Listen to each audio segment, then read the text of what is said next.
नमस्कार। आज हम आपको बताएंगे कि ऑपरेशनल एम्पलीफायर के सर्किट की इक्वेशन कैसे बनाते हैं। इस ऑपरेशनल एम्पलीफायर के सर्किट की इक्वेशन बनाने के लिए पहले हम आपको दो रूल बताएंगे और फिर उन दो रूलों की मदद से हम तीन तरह के सर्किट की इक्वेशन बनाएंगे। जो रूल हम बताने जा रहे हैं दोनों, वो लीनियर रेंज के लिए है, कंपैरेटर के लिए नहीं। जब ये आप हम लीनियर रेंज में काम करता है उस समय इक्वेशन बनती है। वैसे पहला रूल है कि जो नेगेटिव इनपुट का वोल्टेज है वो पॉजिटिव इनपुट के वोल्टेज के बराबर होता है। अगर ये 2 वोल्ट है तो ये भी 2 हो जाएगा, ये 5 है तो ये भी 5 हो जाएगा। अगर ये VR है तो ये भी VR हो जाएगा। पहले इस पॉइंट का वोल्टेज कैलकुलेट करते हैं। अगर यहाँ डिवाइडर है तो इस फार्मूले से आप कैलकुलेट कर सकते हैं। तो अगर इस पॉइंट का वोल्टेज VR है तो इसका भी होगा। ये जो नेगेटिव टर्मिनल है प्लस वाले को फॉलो करता है। दूसरा रूल है कि यहाँ पे करंट और यहाँ पे करंट बराबर होती है। अगर एक इनपुट है तो इसकी करंट इसके बराबर होगी, लेकिन अगर 2 इनपुट हैं ऐसे तो इन दोनों की टोटल करंट इसके बराबर होगी। हम दोनों की अलग अलग कैलकुलेट करेंगे, उनको ऐड करेंगे और फिर इसके बराबर कर देंगे। अब हम दोनों नियमों की मदद से इस सर्किट की इक्वेशन बनाएंगे। पहला नियम था कि जो वोल्टेज यहाँ का होता है वही वोल्टेज यहाँ का होता है। तो अगर यहाँ का वोल्टेज VR है तो इस पॉइंट का वोल्टेज भी VR हो गया। ये रूल यूज हो गया। अब दूसरा रूल था करंट का। ये करंट और ये करंट बराबर होती है।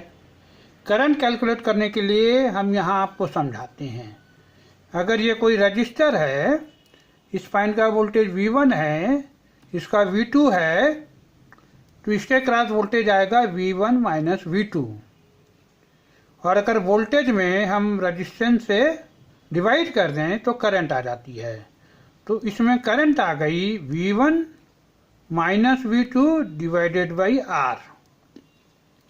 तो इसी तरह यहाँ हम करंट पता लगाएंगे। तो इसमें करंट कितनी होगी? ये वोल्टेज V1 माइनस ये वोल्टेज VR डिवाइडेड बाई ये रेजिस्टेंस R1। तो ये करंट यहाँ आ गई और ये करंट बराबर होगी किसके? इस करंट के। तो इस करंट के लिए पहले हमें वोल्टेज पता होना चाहिए। तो वोल्टेज क्या आएगा यहाँ? ये वोल्टेज VR माइनस ये वोल्टेज V0, ये आ गया इसके cross voltage divided by resistance. तो ये आ गई यहाँ पर करंट, ये आ गई यहाँ पर करंट। दोनों को हमने बराबर कर दिया और ये इक्वेशन बन गई। अब इसका काम खत्म हो गया। आप मैथमेटिक्स यूज करके इस इक्वेशन को सॉल्व करिए और V0 और V1 का कोरिलेशन आप पता लगा सकते हैं। अब उन्हीं 2 रूल की मदद से हम इस दूसरे सर्किट की इक्वेशन बनाएंगे। इस सर्किट में 2 इनपुट हैं।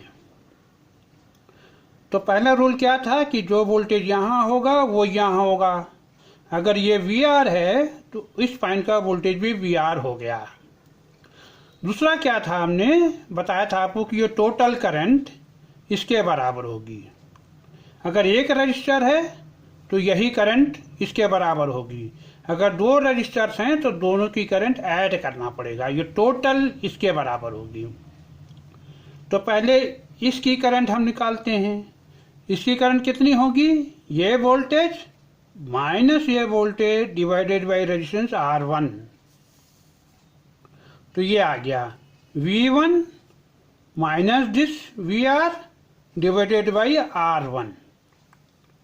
क्योंकि इस रजिस्टर में हम करंट निकाल रहे हैं तो इस रजिस्टर की वैल्यू से हमें डिवाइड करना है, किसी और की से नहीं। अब इसमें करंट निकालेंगे, इसमें क्या आएगी, V2 minus VR divided by R2। वो ये है V2 minus VR divided by R2, ये रेजिस्टेंस। तो ये करंट इसमें आ गई, ये करंट इसमें आ गई, इन दोनों को ऐड कर दिया और ये किसके बराबर होगा, किसके बराबर होगा, इसमें करंट जो फ्लो हो रही है उसके। इसमें करंट क्या फ्लो हो रही है, ये वोल्टेज माइनस ये वोल्टेज,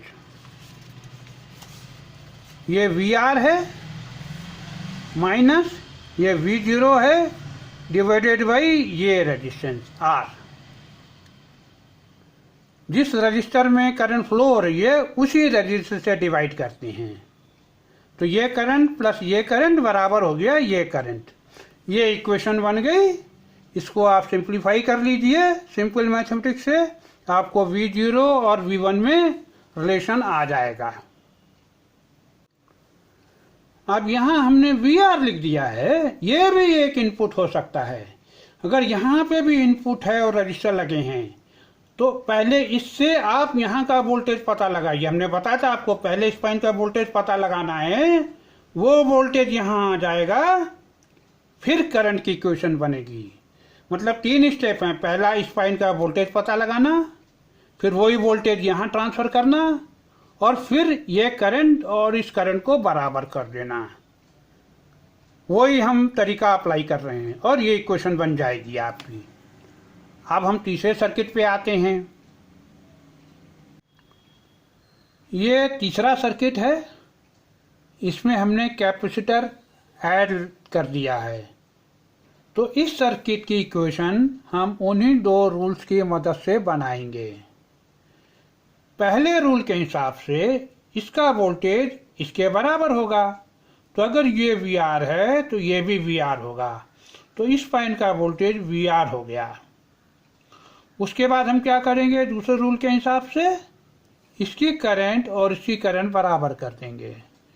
इसकी करंट क्या आएगी, इससे cross voltage V1 minus VR divided by resistance R1। तो ये आ गई करंट जो इसमें बह रही है, ये बराबर होगा इसकी करंट के। और इसमें करंट पता लगाने के लिए पहले वोल्टेज मालूम होना चाहिए, तो इसके क्रॉस वोल्टेज होगा VR माइनस V0। तो यहाँ वोल्टेज आ गया VR minus V0 divided by, अब यहाँ पे चूंकि R और C दोनों हैं इसलिए इसको बोलते हैं इम्पीडेंस। तो जो इम्पीडेंस होगा उसमें ये और ये दोनों होंगे। ये तो R हो गया प्लस उसके बाद इसका इम्पीडेंस 1/CS। तो ये आ गई करंट यहाँ, ये आ गई करंट यहाँ, और इन दोनों को हमने बराबर कर दिया। अब हम मैथमेटिक्स यूज करके V0 और V1 का कोरिलेशन निकाल सकते हैं। यहाँ पे हमने ये S फंक्शन में लिखा है 1/CS।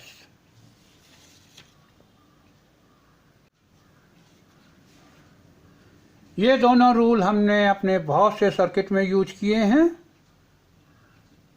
अब आज यहीं समाप्त करते हैं।